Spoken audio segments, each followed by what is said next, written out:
Beleza, galera? Hoje a gente vai fazer um pré-compra de uma bike, como se eu estivesse comprando a minha própria bike usada, né? Então eu vou verificar vários pontos nela, e se você for comprar uma bike usada, é interessante você assistir todo esse vídeo, porque isso vai fazer você economizar dinheiro e você negociar e escolher uma bike melhor, tá? Então assim, imagina que você comprou uma bike dessa, e que você tinha que trocar daí rolamento central, logo você foi trocar a corrente dela, descobriu que o cassete estava muito usado e você tinha que trocar por um novo, mais R$ 1.500, aí mais mão de obra, mais corrente que você trocou, enfim, uma bike de 15 mil acabou te custando às vezes 17, 18 mil para você deixar ela num bom estado, tá? Eu vou começar da frente da bike para trás da bike e a gente vai começar primeiro com os pneus. Então eu olho toda a banda de rolagem do pneu, se ele já não tem um macarrão enfiado, não foi feito um reparo. Depois olha a banda lateral, se também não tem um costurado já. Você pergunta se fecha tubeless nesse pneu. Então, por exemplo, as minhas duas rodas estão com tubeless. Se tem um costurado na lateral ou um costurado no pneu, algum reparo, às vezes o cara já tem um pneu ali que não fecha mais tubeless. Daí tem que usar câmera. Ah, essa roda da frente está com câmera. O vendedor falou para você. Por que está com câmera? O pneu não está bom? Qual que é o problema? Então você tem que verificar isso, tá? Depois, eu gosto de fazer uma verificação na suspensão e na caixa de direção. Então, freio da frente, ver como está o curso da suspensão, se ele está um curso que vai de forma linear, tá? Se não vai travando. Então, por exemplo, tem suspensão que tu aperta assim um pouco, ela vai toda travando para descer, tá? Olha bem as canelas da suspensão, se não tem um arranhado, se não tem algum vinco nela, tá? Depois, partindo para a caixa de direção, é interessante você frear o freio da frente, mover a bike para frente e para trás, para sentir se não existe uma folga. Se existir uma folga, às vezes é só uma regulagem, tá? Mas caso exista uma folga, já é algo a ficar ligado, porque às vezes esses rolamentos aqui da direção já estão gastos, já deram PT, tá? E daí mesmo regulando aqui você não vai conseguir tirar a folga. Depois disso eu gosto de virar a direção e ela tem que estar girando de forma bem leve e sem fazer barulho, aquele barulho de roendo, sabe? Próxima verificação que eu vou fazer é dos freios. Então a Grazi vai filmar aqui o manete. Esse aqui é um freio SLX. E o que você vai verificar é o seguinte, você vai apertar, ele tem que descer com fluidez, tá? Quando você apertar, ele não pode descer arranhando assim, fazendo barulho como se tivesse areia no sistema. Então, desce com fluidez, você aperta ele até o final.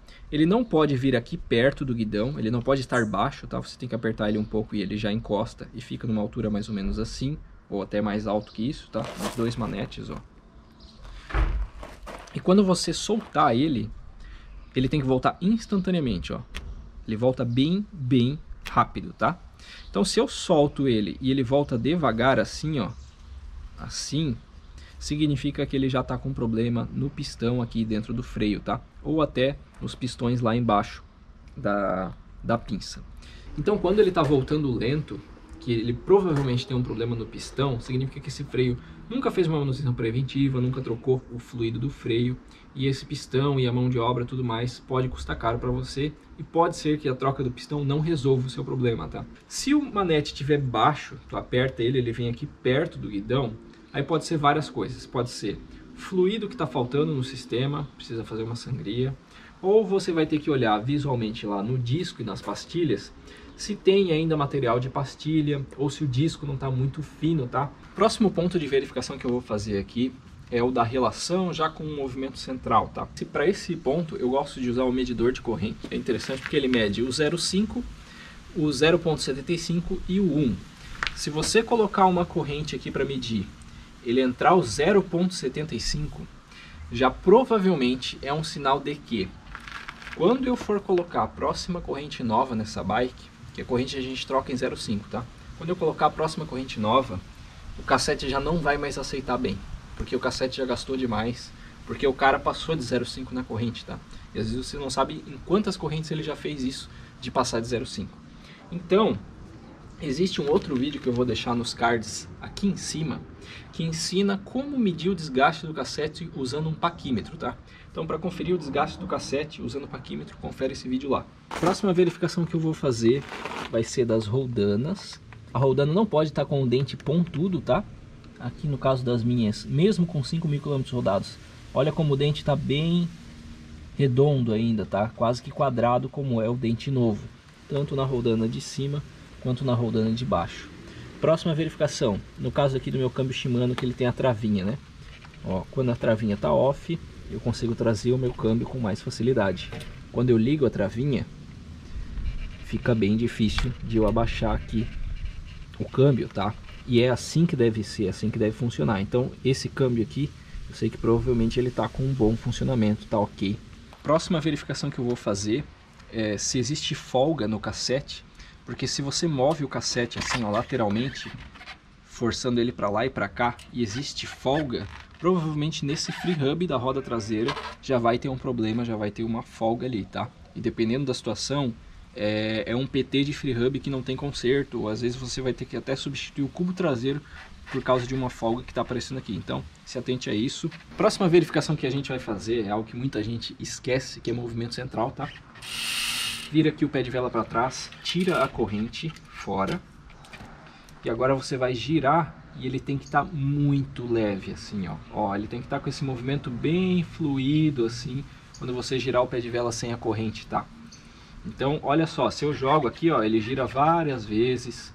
Outra coisa, quando você vira aqui, ó, ele não faz barulho, ele tá silencioso. Se você virar e ele estiver roendo, significa que esse movimento central provavelmente já era, tá? Quando chega no nível de estar roendo, talvez a manutenção preventiva não consiga recuperar esse movimento central. E o movimento central desse dub custa aí no Brasil cerca de R$400. Então, se atente a isso, tá?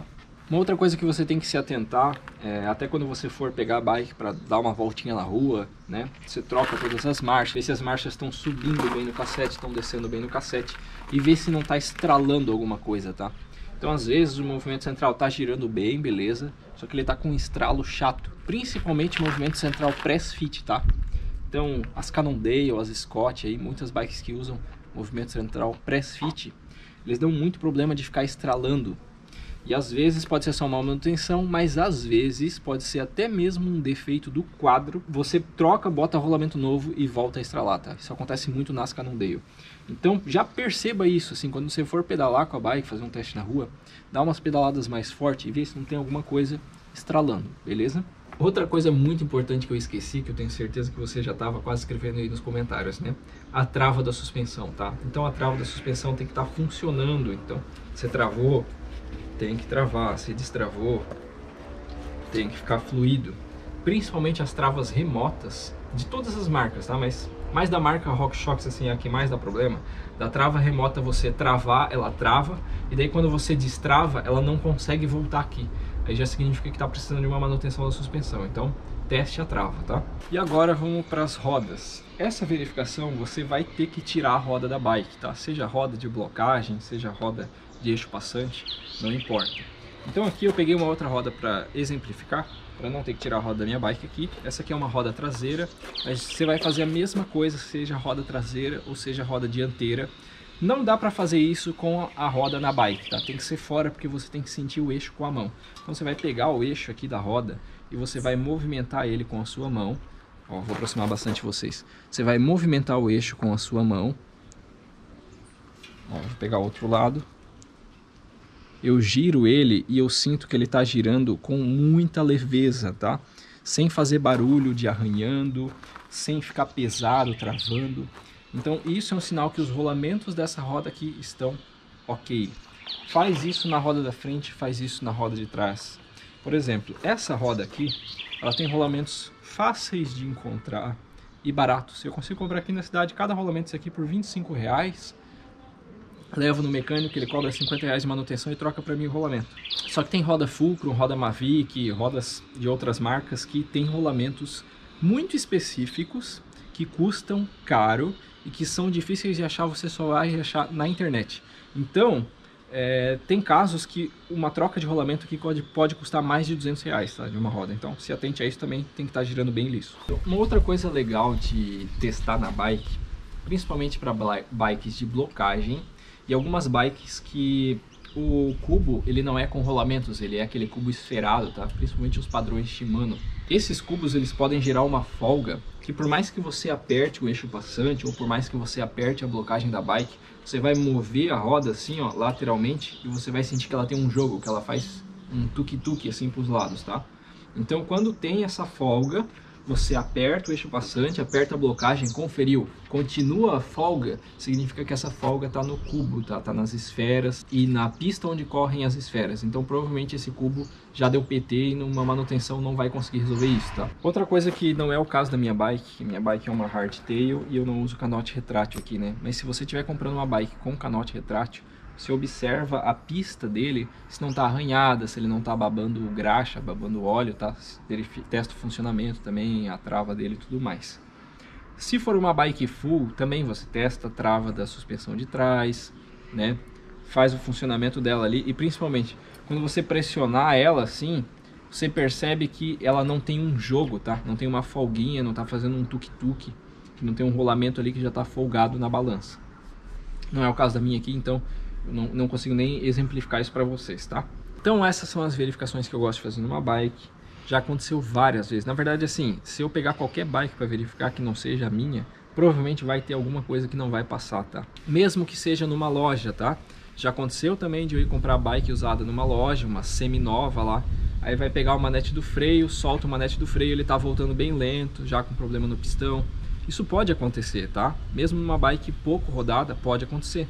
Essa bike aqui, eu fiz garantia dos freios, ela veio com freio Deore, eu tive esse problema no pistão de soltar e ele voltar lento, em questão assim de 300 km rodados com a bike, já veio com defeito de fábrica, e a gente trocou na garantia da Shimano, a Shimano me deu esse freio SLX, tá? Então assim, não interessa se a bike é pouco rodada, não interessa se o vendedor falou para você que ela foi recém-revisada, você tem que fazer essas verificações aqui se você quiser fugir de problema e fugir de gastos desnecessários, tá? Outra coisa muito importante que compensa verificar antes mesmo de ir até o local, olhar a bike, né, é perguntar já para o vendedor, você tem a nota fiscal da bike? Senão você nem perde tempo indo lá verificar a bike, tá? Fazendo essa verificação toda aqui. E um último ponto final é assim, quando você compra uma bike usada, você está avaliando ali, você tem que comparar o preço dessa bike usada com o preço da nova, tá? Então, por exemplo aqui, vamos pegar uma Sense Impact Race, bota a imagem dela aí na tela. O preço dela nova é de, digamos, 14 mil. Eu sei que uma bike dessa eu conseguiria comprar na loja por 13 mil se eu pagar à vista, ou até menos, tá? E daí você tá vendo uma bike dessa usada por 11 mil, digamos. Poxa, às vezes essa bike usada de 11 mil já tá com pneu gasto, já tá com pneu que foi remendado, já tá com cassete perto de trocar, já está com uma revisão mal feita, que às vezes tem algum rolamento, algum movimento central para trocar, que se você somar tudo isso e somar a mão de obra, você está pagando uma bike nova, tá? O preço de uma bike nova numa bike usada. Então se atente a tudo isso, espero que essas dicas tenham servido para você. Envia esse vídeo para qualquer amigo seu que está comprando uma bike usada ou que está pesquisando por bike usada, tá? Tenho certeza que isso vai salvar ele de problemas, beleza? O vídeo fica por aqui, deixa um like no vídeo se você gostou, se inscreve no canal para acompanhar os próximos conteúdos e é isso aí, valeu!